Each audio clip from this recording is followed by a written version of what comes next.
Папа, хочу тебе кое-что показать.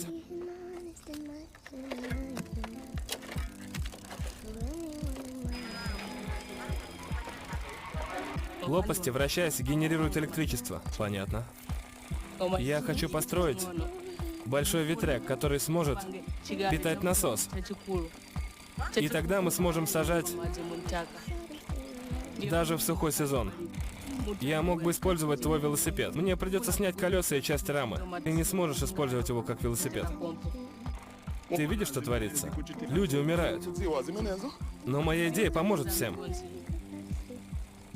А ты лезешь со своими глупостями.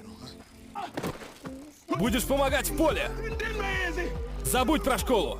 Забудь про библиотеку! Больше не хочу видеть, как ты тратишь время на глупости! Я ошибался!